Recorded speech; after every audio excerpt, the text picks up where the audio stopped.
Okay lang po, Pastor. Kung sige Sige po, po. i-share ko lang po basahin ko na lang po yung ating pong ah, devotion and then share ko na lang po ito yung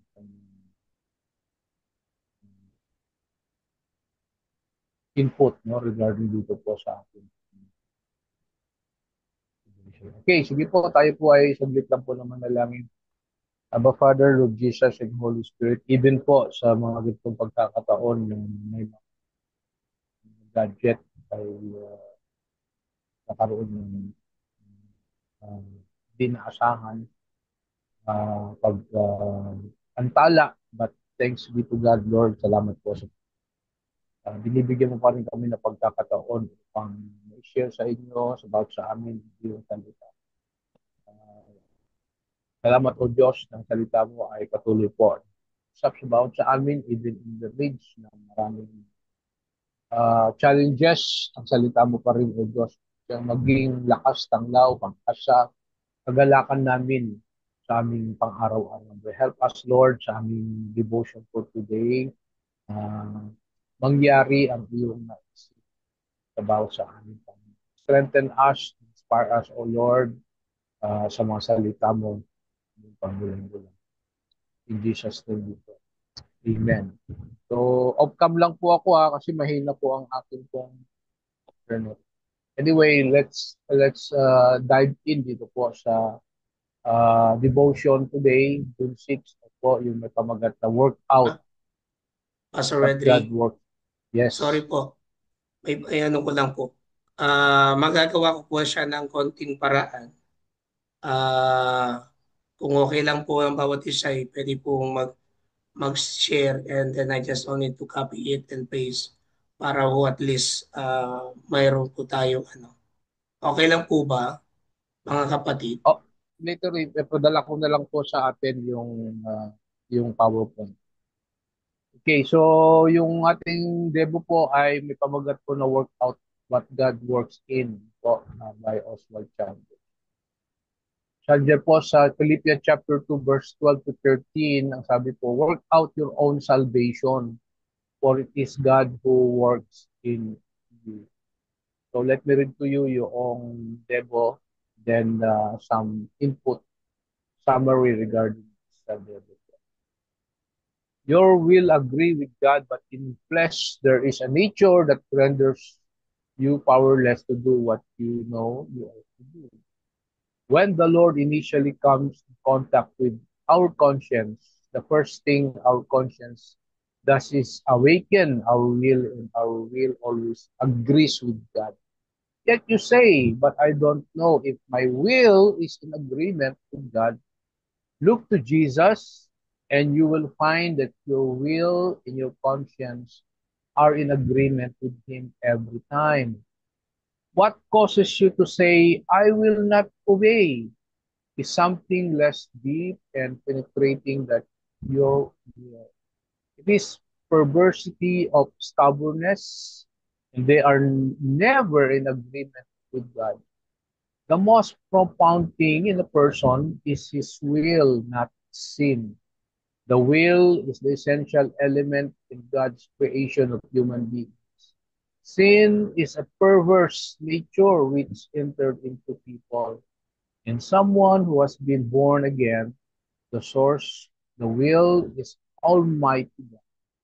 For it is God who works in you both to will and to do for his good pleasure.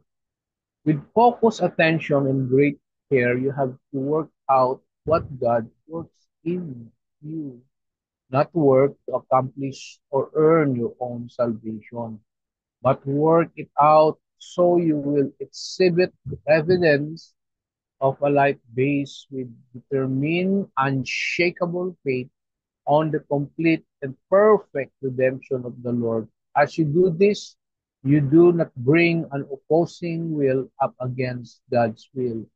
God's will is your will. Amen. Wow, I like that. God's will is your will. Your natural choices will be in accordance with God's will. Living this life will be as natural as breathing.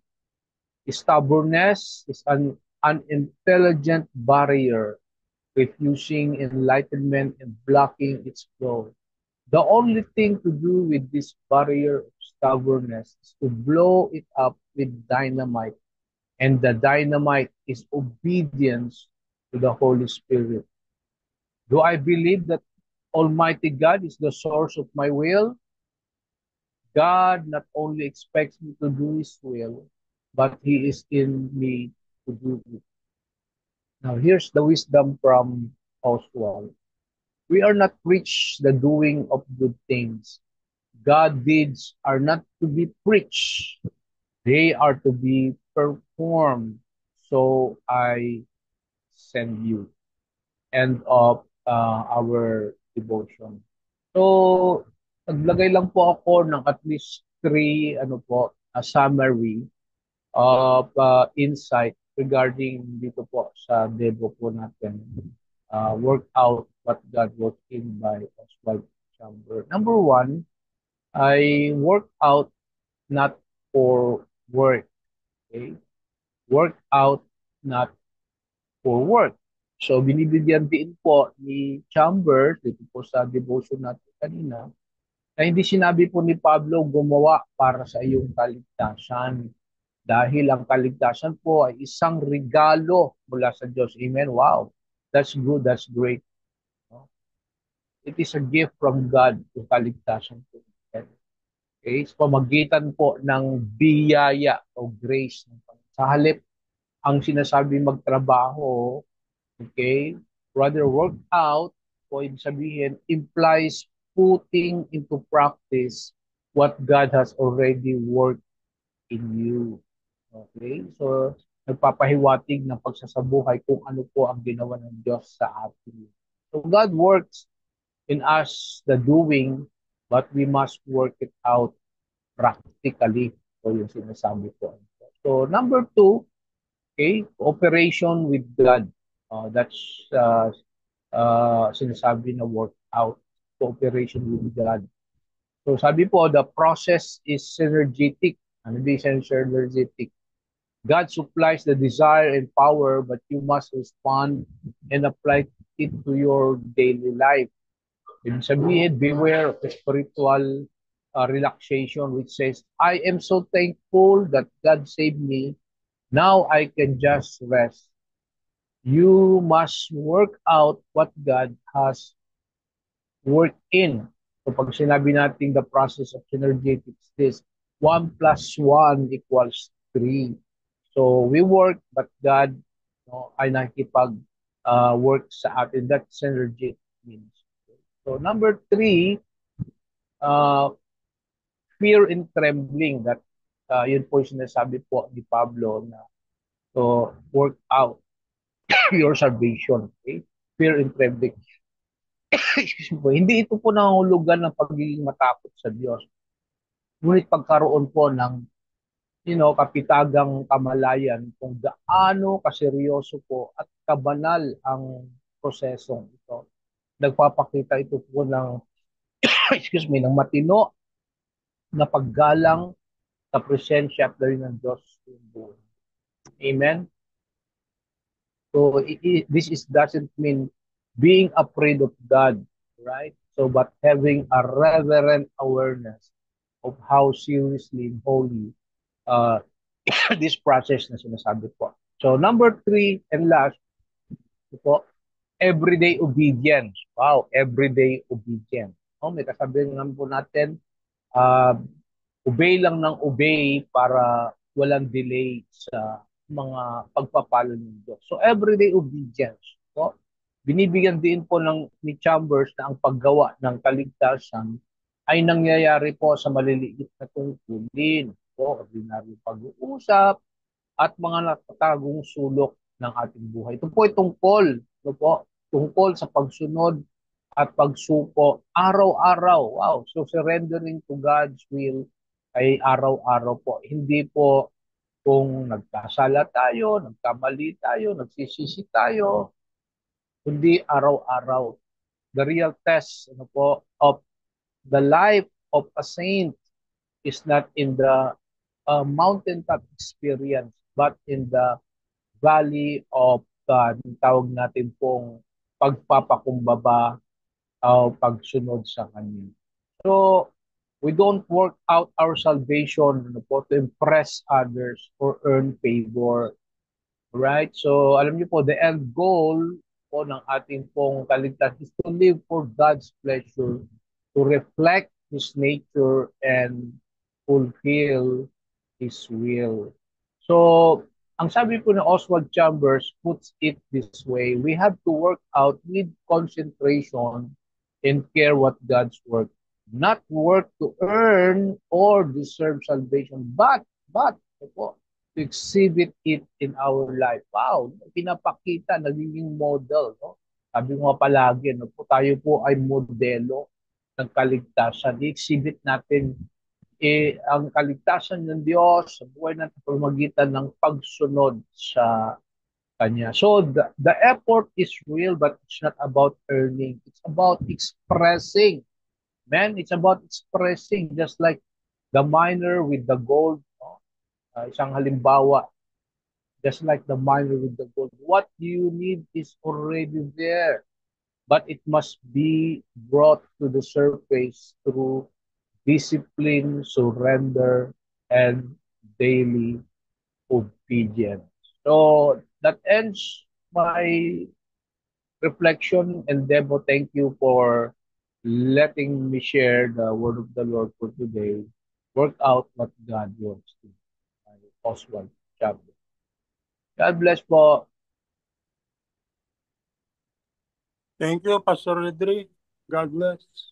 Salamat po, Pastor Edric. Opo. Dapat na po tayo po sa ating pong pagpapasalamat po sa ating Diyos na buhay. Pwede ko po mahilingan, Pastor Edric, for your Thanksgiving prayer and the benediction na po. Okay, sige po. Let us pray. Heavenly Father, kami po ay taus-puso po na nagpapasalamat po sa gift of salvation.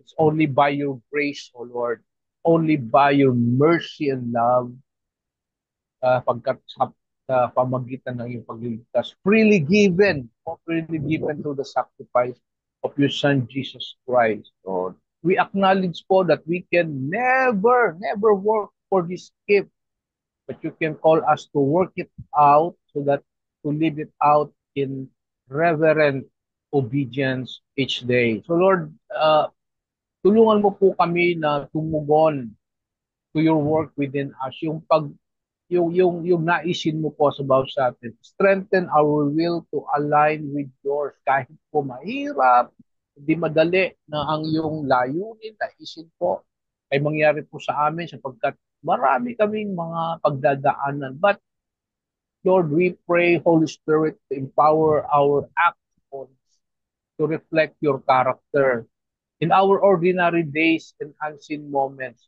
Paalala mo po sa amin that you are always working. Hallelujah. You are always working, shaping us, leading us, and calling us, oh God, to live for your good pleasure.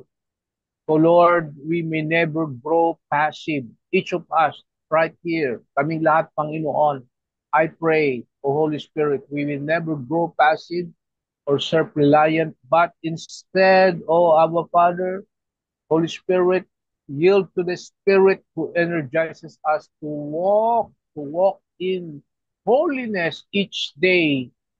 Let our lives, O God, be living testimonies of your grace at work. So, Abba Father, Lord Jesus, the Holy Spirit, we surrender ourselves afresh to you every day, every moment, every detail po ng aming buhay. Work in us, through us, and beyond us for your glory alone. Now, may the God who works in you, brothers and sisters in Christ, both to will and to do according to his good pleasure, empower us to walk in humble obedience. Hallelujah. to shine as light in a dark world, and to find joy in every step of surrender. Go forth, brothers and sisters of Christ, in reverent confidence, knowing he who begin a good work in you will be faithful to complete it until the day of Christ Jesus. I bless you now, brothers and sisters in Christ, in the name of the Father, of the Son, and of the Holy Spirit. Amen and amen. Amen. Amen. Amen and Amen. amen.